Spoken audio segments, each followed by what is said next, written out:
নমস্কার বন্ধুরা, তথ্যমিত্র ইউটিউব চ্যানেলের পক্ষ থেকে আপনাদের সবাইকে স্বাগত। আজকে এই ভিডিওতে আমরা আলোচনা করব অত্যন্ত গুরুত্বপূর্ণ এবং নতুন খবর সম্পর্কে, এবং যেটি হচ্ছে অষ্টম বেতন কমিশন সংক্রান্ত। অর্থাৎ অষ্টম বেতন কমিশন সংক্রান্ত বর্তমানে কি খবর রয়েছে, অর্থাৎ কি নতুন তথ্য উঠে আসছে সেই সম্পর্কে আলোচনা করব। সম্পূর্ণভাবে ভিডিওটি দেখতে থাকুন। অর্থাৎ আজকের এই ভিডিওটি প্রত্যেকটি সরকারি কর্মচারী এবং পেনশনভোগীদের জন্য খুবই গুরুত্বপূর্ণ রয়েছে। প্রত্যেকেই ভিডিওটি লাইক করে দেবেন, শেয়ার করবেন ফেসবুকে, হোয়াটসঅ্যাপে, এবং তথ্যমিত্র চ্যানেলটি সাবস্ক্রাইব করে রাখুন এই ধরনের নতুন খবরগুলি সময় মতো পাওয়ার জন্য। তো দেখুন, আজকের যে বিষয়, যেটি হচ্ছে অষ্টম বেতন কমিশন পেনশন রিভিশন নিয়ে বড় ঘোষণা কেন্দ্রের। নতুন খবর, ডিএ মার্জার নিয়ে কি আপডেট রয়েছে সেই সম্পর্কেও বিস্তারিতভাবে আলোচনা করব, এবং আরও অনেক কিছু তথ্য রয়েছে এই ভিডিওতে। সম্পূর্ণভাবে দেখতে থাকুন। তো দেখুন, দীর্ঘ প্রতীক্ষার পর অবশেষে স্বস্তির নিঃশ্বাস ফেললেন লক্ষ লক্ষ কেন্দ্রীয় সরকারি কর্মচারী এবং পেনশনভোগীরা। গত কয়েক সপ্তাহ ধরে অষ্টম বেতন কমিশনের কার্যপরিধি অর্থাৎ টিওআর টার্মস অফ রেফারেন্স নিয়ে যে ধোঁয়াশা তৈরি হয়েছিল তা অবশেষে পরিষ্কার করল কেন্দ্রীয় অর্থ মন্ত্রক। প্রায় 70 লক্ষ পেনশনভোগীর মনে যে আশঙ্কার মেঘ জমেছিল, রাজ্যসভায় দেওয়া অর্থমন্ত্রকের এক বিবৃতিতে তা সম্পূর্ণ কেটে গেছে। তবে এর পাশাপাশি ডিএ বা মহার্ঘ ভাতা বেসিকের সঙ্গে যুক্ত হওয়া নিয়ে কর্মীদের হতাশায় বহাল রইল। অর্থাৎ এই যে ডিএ বা মহার্ঘ ভাতা বেসিকের সাথে যুক্ত হচ্ছে কি না, এবং সেই সংক্রান্ত কি নতুন খবর এসেছে সেই সম্পর্কেও আলোচনা করব। দেখুন, কেন্দ্রীয় সরকারের এই যে সাম্প্রতিক ঘটনা, অর্থাৎ যে ঘোষণা করেছে সরকার এবং রাজ্যসভায় দেওয়া যে তথ্য অনুযায়ী বর্তমানে পরিস্থিতি ঠিক কী তা বিস্তারিতভাবে কিন্তু এরপর আমরা এই ভিডিওতে আলোচনা করব। তো সেক্ষেত্রে শুরু থেকে শেষ পর্যন্ত দেখুন। তো দেখুন, প্রথমে যে বিষয় সম্পর্কে আলোচনা করব এবং যেটি হচ্ছে পেনশন রিভিশন নিয়ে ধোঁয়াশা কেন ছিল। 2025 সালের 3রা নভেম্বর যখন অষ্টম বেতন কমিশনের ঘোষণা করা হয়, তখন প্রাথমিকভাবে সকলেই একে স্বাগত জানিয়েছিলেন। কিন্তু সমস্যা তৈরি হয় যখন এই কমিশনের বিস্তারিত টার্মস অফ রেফারেন্স বা টিওআর প্রকাশিত হয়। পূর্ববর্তী বেতন কমিশনগুলি নির্দেশিকায় স্পষ্টভাবে বেতন এবং পেনশন উভয় সংশোধনের কথা উল্লেখ থাকত, কিন্তু এবারের নির্দেশিকায় পেনশন রিভিশন শব্দবন্ধটি স্পষ্টভাবে উল্লেখ না থাকায় কর্মী সংগঠন এবং অবসরপ্রাপ্তদের মধ্যে তীব্র আতঙ্কের সৃষ্টি হয়।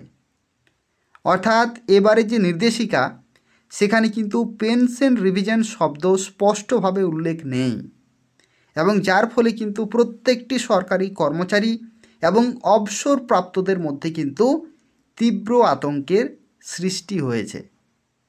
অনেকেই মনে করেছিলেন যে সরকার হয়তো আর্থিক সাশ্রয়ের দোহাই দিয়ে এবার আর পেনশন কাঠামোয় কোনো বড় পরিবর্তন আনবে না বা পুরনো প্রথা থেকে সরে আসবে।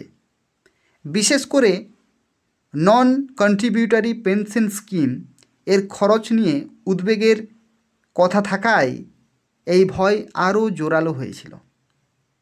রাজ্যসভায় কেন্দ্রের স্পষ্ট বার্তা, অর্থাৎ কেন্দ্র সরকার কিন্তু স্পষ্টভাবে কী বার্তা দিয়েছেন সেটা দেখে নিন। দেখুন, এই সমস্ত জল্পনা ও উদ্বেগের অবসান ঘটিয়েছেন কেন্দ্রীয় অর্থ প্রতিমন্ত্রী পঙ্কজ চৌধুরী। রাজ্যসভায় একটি প্রশ্নের লিখিত উত্তরে তিনি দ্ব্যর্থহীন ভাষায় জানিয়েছেন যে অষ্টম বেতন কমিশন শুধুমাত্র বেতন বা ভাতা নয়, বরং পেনশন সংক্রান্ত বিষয়েও তাদের সুপারিশ পেশ করবে।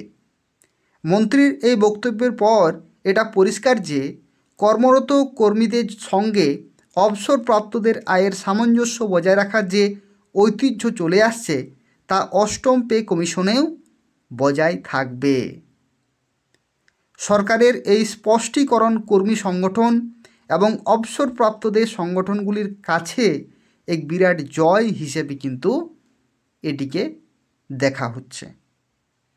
এটা খুব ভালো কিন্তু একটি খবর রয়েছে।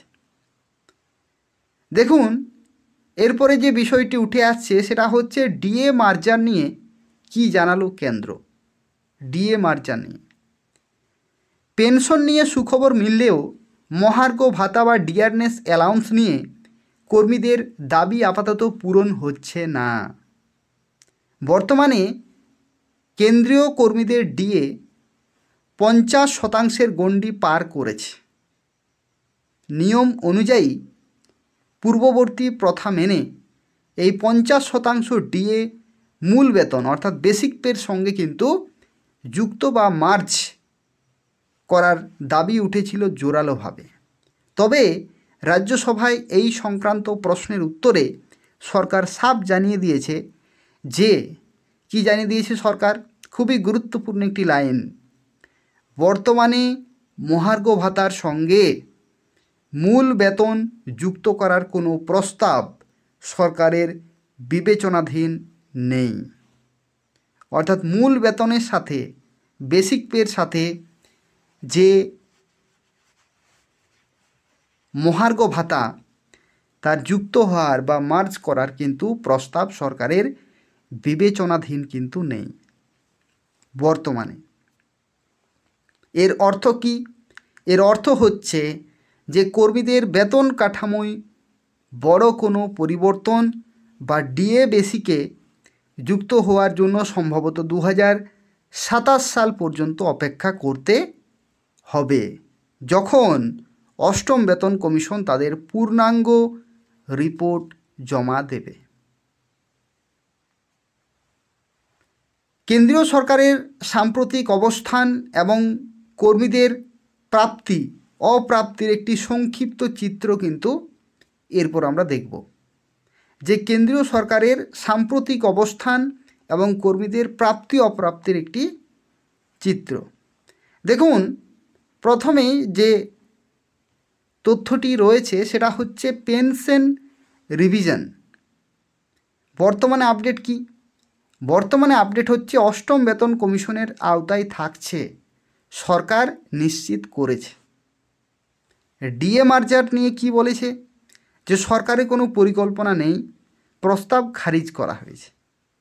কমিশনের রিপোর্ট জমা সম্ভাব্য 2027 সাল।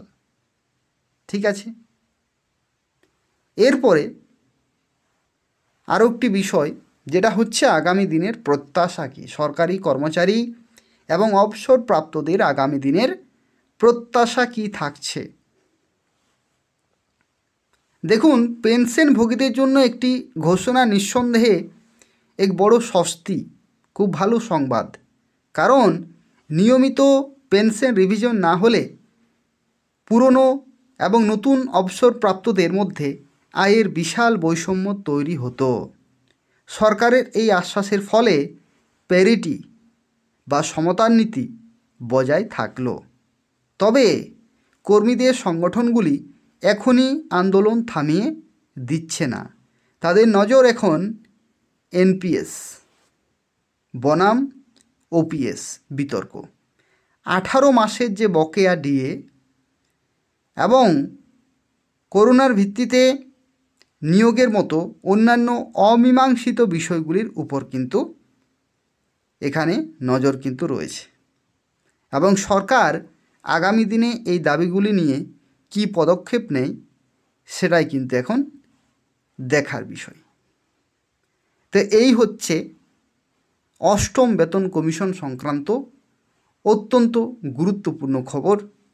অর্থাৎ বর্তমানে কি অবস্থায় রয়েছে, সরকারের কাছ থেকে কি কি তথ্য জানা যাচ্ছে, কি কি আপডেট আসছে বিভিন্ন সূত্রের মাধ্যমে, সেগুলো কিন্তু আমি এই ভিডিওর মাধ্যমে আপনাদের জানিয়ে দিলাম। যারা ভিডিওটি দেখলেন প্রত্যেককেই রিকোয়েস্ট করব অবশ্যই ভিডিওটি লাইক করে দেবেন, ফেসবুকে হোয়াটসঅ্যাপে বন্ধুদের শেয়ার করবেন, আর তথ্যমিত্র চ্যানেলটি সাবস্ক্রাইব করে রাখুন এই ধরনের গুরুত্বপূর্ণ খবরগুলি সময় মতো পাওয়ার জন্য।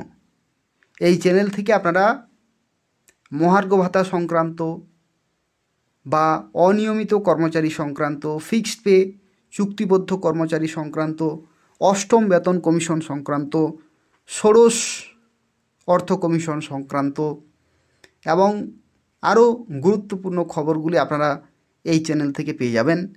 তথ্যমিত্র চ্যানেলটি প্রত্যেকে সাবস্ক্রাইব করে রাখুন। ধন্যবাদ।